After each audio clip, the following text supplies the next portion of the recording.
सभी को नमस्कार। आज की इस वीडियो में हम ह्यूमन ईयर के बारे में डिस्कस करेंगे।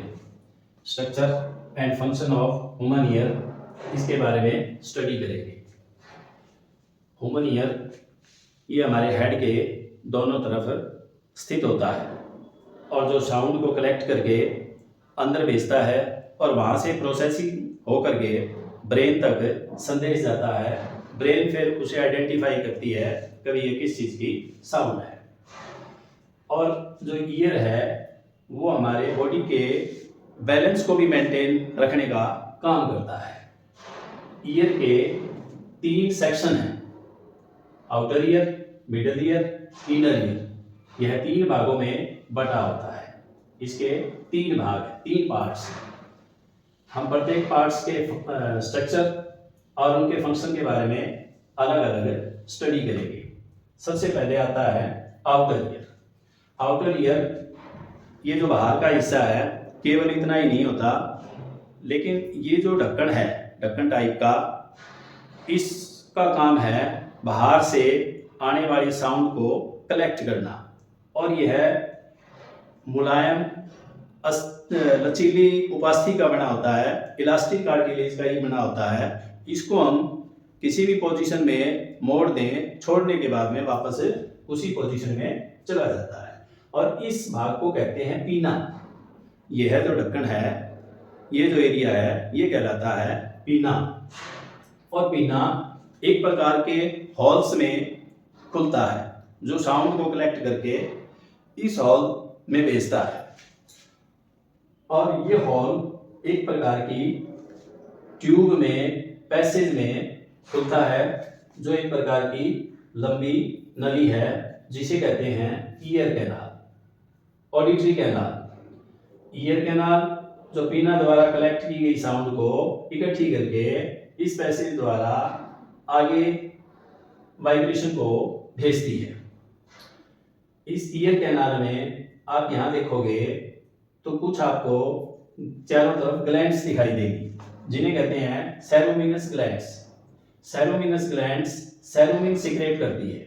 ईयर वैक्स एक प्रकार का चिपचिपा पदार्थ है जो इंसेक्ट और डस्ट पार्टिकल को ट्रैप करता है। बाहर से साउंड के साथ, एयर के साथ आने वाले डस्ट और इंसेक्ट को, जो ये चिपचिपा पदार्थ है, ये इनको ट्रैप करके यही रोक लेता है, आगे नहीं जाने देता, ताकि आगे कान को किसी प्रकार का कोई नुकसान ना हो। और ये इस ग्लैंड्स के द्वारा कान में धीरे धीरे छूटता रहता है, बनता रहता है, और जब एक्सेस रूप में हो जाए तो इसको साफ करके बाहर भी निकाल दिया जाता है। ईयर कैनाल का जो लास्ट का हिस्सा है वो ईयर डर्म, टिम्पैनिक मेम्ब्रेन के साथ जुड़ा होता है। ईयर डर्म एक प्रकार का डर्म होता है, पतली झिल्ली है, पतली बहुत ही बारीक मेम्ब्रेन है, जो वाइब्रेशन से वाइब्रेट होती है, साउंड वाइब्रेशन से वाइब्रेट होती है। ये इतनी बारीक। और ईयर डर्म मिडल ईयर और आउटर ईयर को सेपरेट करता है। अब हम डिस्कस करेंगे मिडल ईयर के बारे में। आपको जो ये हिस्सा दिखाई देता है, ये पार्ट, ये मिडल ईयर है। इस मिडल ईयर में 3 छोटी छोटी बॉल्स हैं, 3 छोटी हड्डियां हैं जो ईयर डर्म से अटैच होती है, जुड़ी होती है, एक दूसरे से जुड़ी होती है, और यहाँ से आने वाली साउंड वाइब्रेशन को आगे ट्रांसफर करती है। टिम्पैनिक मेम्ब्रेन, यहाँ से जो वाइब्रेशन है वो इस हड्डी में ट्रांसफर होती है, फिर वो इसमें ट्रांसफर होती है, फिर वो छोटी हड्डी इसमें ट्रांसफर होती है। अब हम इसको थोड़ा सा जूमिंग करके देखते हैं तो ये तीनों बोन्स हैं जिन्हें कहते हैं ओसिकल्स। ओसिकल्स में सबसे पहली बोन जो ईयर ड्रम से जुड़ी होती है उसे कहते हैं मैलियस, और मैलियस अगली बोन से जुड़ी होती है जिसे कहते हैं इंकस। इंकस आगे से पतली होती है और वो एक छोटी बोन्स स्टेपिस से जुड़ी होती है। और इसमें एक और इस प्रकार का ये एरिया है इस हिस्से को, इस ट्यूब को कहते हैं यूस्टेचियन ट्यूब, जो ईयर प्रेशर को मेंटेन रखती है। बाहर से आने वाले वायु, उसका एयर प्रेशर, उसको अंदर का जो एयर प्रेशर है वो मेंटेन रखता है, ताकि टिम्पैनिक मेम्ब्रेन को किसी प्रकार का कोई नुकसान ना हो। तो ये मैलियस, इंकस और स्टेपिस, टिम्पैनिक मेम्ब्रेन से जो साउंड वाइब्रेशन इनके द्वारा ट्रांसफर होती है, वो फिर इस स्टेपिस के साथ एक छोटा सा एरिया है जिसे कहते हैं ओवल विंडो। ओवल विंडो से ये अटैच होता है। यहाँ से जो वाइब्रेशन है वो इस ओवल विंडो में ट्रांसफर हो जाती है। ये था मिडल ईयर। और अब इससे आगे जो स्टेपिस के साथ जो इनर पार्ट्स है वो इनर ईयर कहलाता है। अब आप देखोगे इनर ईयर का स्ट्रक्चर जो इस प्रकार का है, स्नेल लाइक स्ट्रक्चर। ये जो स्नेल लाइक स्ट्रक्चर है इसे कहते हैं कोक्लिया, कोक्लिया कहते हैं। और आगे से ये जो हिस्सा है ये कहलाता है वेस्टिब्यूल। कोक्लिया और वेस्टिब्यूल का अपना अलग फंक्शन है जो हम वहां पर स्टडी करेंगे। वेस्टिब्यूल का जो ऊपर का हिस्सा है वो 3 सेमी सर्कुलर कैनाल से जुड़ा होता है, जो डायनामिक इक्विलिब्रियम मेंटेन करती है। ये तीनों semi circular canal, semi circle, half circle, ये एक प्रकार के फ्लूइड से भरी होती है और ये हमारे हेड की गतिविधि को, इसकी मोमेंट को मेंटेन करती है। ये नंबर 1, नंबर 2 और ये नंबर 3, ये 3 सेमी सर्कुलर कैनाल है जो डायनामिक इक्विलिब्रियम मेंटेन करती है।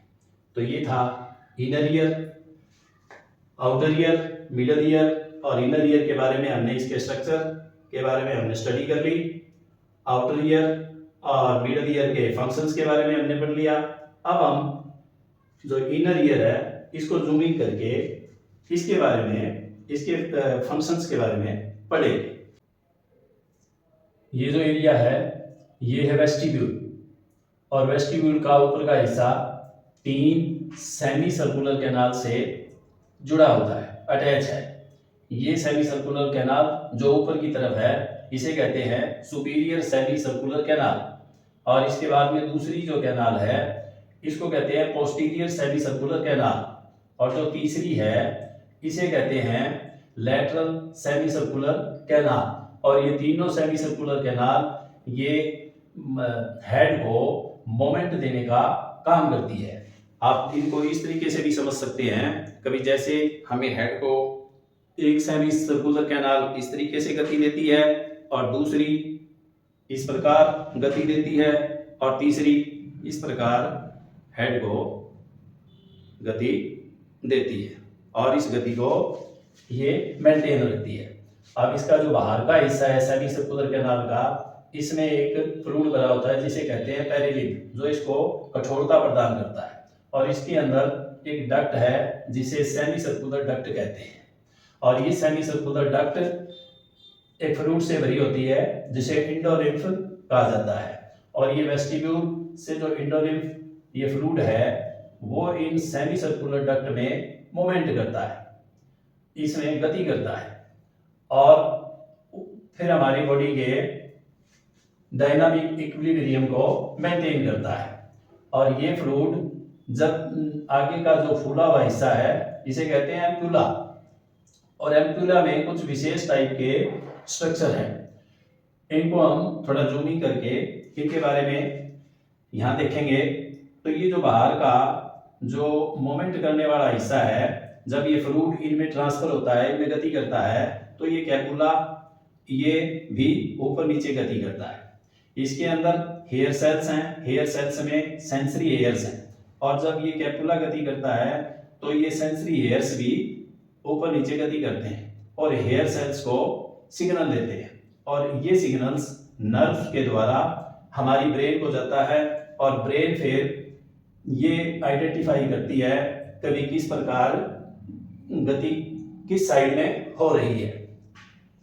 और इसी प्रकार जो वेस्टिब्यूलर नर्व है, ये वेस्टिब्यूल, यहाँ से ये जो दो स्ट्रक्चर हैं, एक सैक्युली दूसरा यूट्रिकल, इन दोनों में भी ये मैक्यूला इस प्रकार का स्ट्रक्चर है जो वेस्टिब्यूलर नर्व से जुड़ी होती है। और ये वेस्टिब्यूलर नर्व इसी प्रकार संदेश ब्रेन को भेजती है और फिर ब्रेन में किस प्रकार की गति किस डायरेक्शन में हो रही है ये आइडेंटिफाई करती है।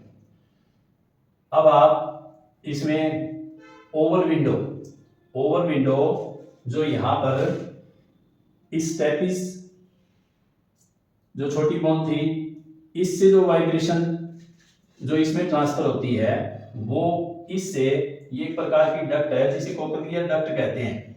और ये कोक्लियर डक्ट एक प्रकार के फ्लूइड से भरी होती है जिसे इंडोलिम्फ कहते हैं। यहाँ से जो वाइब्रेशन, इसमें इंडोलिम्फ एक लिक्विड है और उस लिक्विड में जब स्थानांतरित होती है तो वो जो वाइब्रेशन है वो इसमें गति करती है और इसके अंदर हेयर सेल्स होते हैं। और ये हेयर सेल्स जो ऊपर का जो इनका हिस्सा है, इनमें हेयर लाइक स्ट्रक्चर है जिन्हें स्टीरियोसिलिया कहते हैं। जब इनमें साउंड वाइब्रेशन गति करती है तो ये स्टीरियोसिलिया भी इसके साथ में गति करते हैं।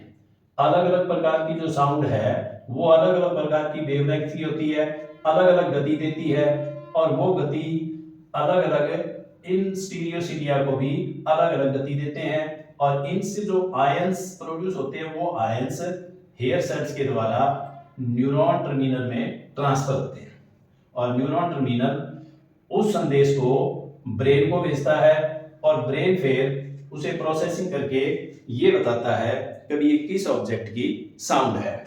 अलग अलग ऑब्जेक्ट की अलग अलग साउंड, अलग अलग वाइब्रेशन जो इस कोक्लियर डक्ट के अंदर जो इंडोलिम्फ नाम का फ्लूइड है उसमें गति करता है, वो फिर अलग अलग गति स्टीरियोसिलिया को देता है। स्टीरियोसिलिया फिर उस संदेश को आयंस के द्वारा न्यूरॉन टर्मिनल्स में भेजते हैं और फिर ब्रेन हमें आइडेंटिफाई करके बताती है कि ये किस ऑब्जेक्ट की साउंड है। तो इस तरीके से हमने ह्यूमन ईयर के पूरे स्ट्रक्चर और इसके फंक्शंस के बारे में पढ़ा। आपको इसकी पूरी स्टडी करनी है। अगली वीडियो में अगले टॉपिक के साथ हम फिर आपसे मिलते हैं। तब तक के लिए धन्यवाद।